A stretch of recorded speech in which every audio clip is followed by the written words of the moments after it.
ọ̀rọ̀ tí wòlíì Tibetan sọ nípa gómìnà Adeleke lágbára o látàrí ohun tó ṣẹlẹ̀ láàrin ìyàwó ààrẹ Tinubu ìyẹn Mrs. Remi Tinubu àti gómìnà Adeleke lọ́jọ́ tí wọ́n ṣe ìwúyè fún màmá Remi Tinubu. Ẹ̀yin èèyàn wa, ọ̀rọ̀ yìí lágbára o. Kí ló ṣẹlẹ̀ gangan? Kí ni àwọn ọ̀rọ̀ tí wòlíì Tibetan sọ pàápàá lórí ọ̀rọ̀ ká máa waste time, ká máa kọrin ká máa jó? Ẹ̀yin èèyàn wa, lóòótọ́ àwọn kan ti sọ wípé bàbá yìí gbogbo èèyàn ló ti mọ̀ pé tó bá ti tó àkókò kí wọ́n give speech àwọn máa ń kọrin tiwọn. Àwọn èèyàn bẹ̀rẹ̀ pé ṣẹ́ṣẹ́ rí wá wà ń bẹ̀ ni. Ẹ̀ṣẹ́ mọ̀ pé ọ̀pọ̀lọpọ̀ èèyàn náà ló bu ẹnu àtẹ́ lu ìgbésẹ̀ tí ìyàwó ààrẹ gbé lórí bí wọ́n ṣe ní àwọn fún wọn 5 minutes yó pé kí wọ́n tètè sọ ohun tó máa sọ. Ṣùgbọ́n wòlíì Tibetan ti ní ọ̀tọ̀ lọ́rọ̀ pé lásìkò yẹn wípé lọ́jọ́ yẹn wípé gómìnà gangan kọ́ ló ní show. Kí ni nǹkan tí wọ́n sọ? Wo ọ̀rọ̀ pọ̀ nù ìwé kọ́bọ̀. Ẹgbàá ló máa jẹ gómìnà nípa ọ̀rọ̀ election ní Ọ̀ṣun. Báwo ló ṣe máa jẹ́? Wo fọ́nrán ikún fọ́fọ́ o. Wòlíì Tibetan ló fọ̀rọ̀ lẹ̀. Wọ́n tún ọ̀rọ̀ palẹ̀ pátápátá. Ẹgbẹ́ ẹ̀kúnrẹ́rẹ́ lẹ́nu wọn.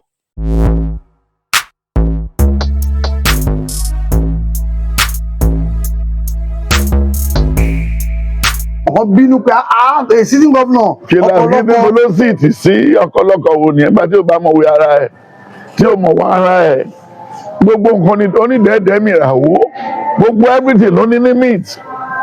Wọ́n pè é wá síbẹ̀ nínú àwọn bọ́ọ̀lù ní ṣó ó jí ṣó yẹn gbà lọ́wọ́ wọn. Orin mélòó la fẹ́ kọ ṣé Tọ́ni Adé ni ètò wa gbọ́ ti wá orchestra ìbáwọ̀ òkè kó ti kó instrument wá la máa mọ̀ pọ̀kọ̀ ọlọ́kọ̀ tó ń bá já máìkì gbà lọ́wọ́ ẹ̀. Wọ́n ní time because they don't want to waste time. Kò wà time conscious in his kò sí mu tó lọ ṣe láyé tó wà time conscious bíi kan tó gbórin àti máa jó wẹ́rẹ́wẹ́rẹ́ ẹ̀jẹ̀ Ìgbò àti Yorùbá ṣé bó náà nìyẹn náà kí ló ń sọ. so Remi ṣe dáadáa sà. ẹ sà tó bá tún tẹ̀ sọ pé kí wọ́n jẹ́ kó jáde síta kó sí mi tó fẹ́ ṣẹlẹ̀. Nothing will happen. That day is for Remi now, it's not for him. Olùsọ̀rẹ́ wọ́n ti disqualify ẹ o. Kí ló máa ṣẹlẹ̀ ní Ọ̀ṣun? Adeleke lè ṣe lọ sí àkọọ́dù báyìí. Oyèbánjí ló máa wọlé kò sí nǹkan lè ṣe ń bẹ̀. Adeleke lọ jókòó wáwátá. Ẹ sà àfi tó bá fẹ́ tètè gbọ́n pé òun ti ṣèkà tẹ́lẹ̀ máa wò ó. So look at David and Goliath. Who is David? Goliath is well known for several years. Omi ṣẹlẹ̀ fẹ́ fẹ̀yìn lélẹ̀ bí aáyán tí ó mú kerosene ni o. Tí o bá ṣọ́ra ilé ìlú bàbá rẹ̀ tó tó bá ti ká ẹ̀wọ̀n ló lọ. Ó ti lọ sẹ́wọ̀n rí àti tó padà sí òun jẹ́ wàhálà. Ìjọba olè bájọba jà. Ẹ̀jẹ̀ tó wá fẹ́ gbé kọ́kọ́rọ́ state lé Omiṣore lọ́wọ́ ní èjì. Ọdún ti ran àwọn gómìnà kan náà lọ́wọ́ tẹ́lẹ̀ tó ti sanwó skul tó ṣe gbọ̀gbọ̀ níbo ló ti rí. Wọ́n ń fowó àpòṣàpò lálejò. Wọ́n tó sọ̀kẹ́. Ìskúù wo ni Omiṣore ti tún lọ láti gbàdúrà ti jòkó sílé tó lè help Ọ̀ṣun wọ̀ fúnra ẹ̀ wò. Máa bọ̀ ọ́dà mo ti ṣàlàyé fún ẹ náà. Ṣé báwọn èèyàn ní Sáúlà? Ṣé báwọn èèyàn lá níní? Ṣé báwọn èèyàn lá Akálà? Ṣé báwọn èèyàn ní Ẹ̀rù Òbodò? Ṣé báwọn èèyàn ní Adédìbò?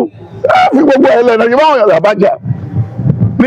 Èmi nìkan ló ìwọ lọ́lọ́run mi, ìwọ ẹlẹ́dà mi, ọba àwọn ọba, Olúwa Olúwa, ọba títí láyé. Kele yí padà. Oṣù lẹ́nu ní kò ní bẹ́ẹ̀ kò bẹ́ẹ̀ kò bẹ́ẹ̀.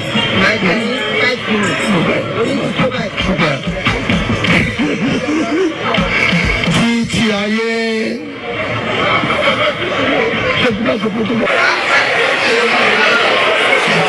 Bí má ṣe protocol.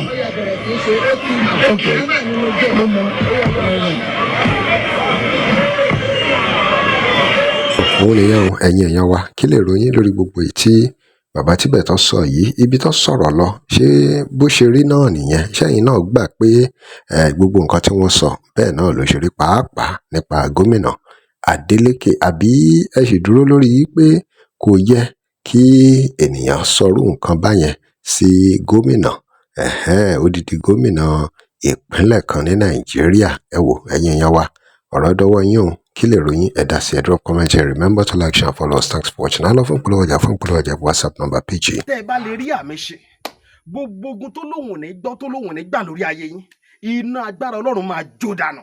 Kí lè nǹkan tẹ́ ń là kọjá tó dàbí pé ẹ ti wá ọ̀nà àbáyọ ṣùgbọ́n tí ẹ ti rí ọ̀nà àbáyọ? ẹ tí pàdé wòlíì yín ló fà, ṣùgbọ́n arán mi sí ọ lónìí dádì, arán mi sí ọ lónìí mọ́mì. Olúwa lòun fẹ́ ṣe nǹkan ńlá nínú ayé yín. Olúwa sọ wípé gbogbo tẹ́ ń là kọjá yẹn òun fẹ́ fi òpin sí. Kí nìkan tẹ́ ń là kọjá lórí ìgbéyàwó ni, lórí ọmọ ni, lórí iṣẹ́ ni, níbi gbogbo ni, bóyá ogun kan ló dàbí pé ogun yẹn le, ẹ ti gbìyànjú kò tí ì sí ọ̀nà àbáyọ. Ẹ jẹ́ àjọ gbàdúrà, ẹ jẹ́ àjọ wá ojú Olúwa, kí làṣírí ogun yẹn gangan, ẹ jẹ́ àjọ wádìí lọ́wọ́ Ọlọ́run ká dẹ̀ mọ ọ̀nà àbáyọ. Ẹ̀rọ ìbánisọ̀rọ̀ tẹ́ fi pè mí fún àdúrà àti ọ̀nà àbáyọ òun náà ni +234 70 25 47 5427 +234 70 25 47 5427. Bẹ́ẹ̀ ṣe ń pè mí fún àdúrà lórúkọ Jésù ẹ máa rí ìyanu.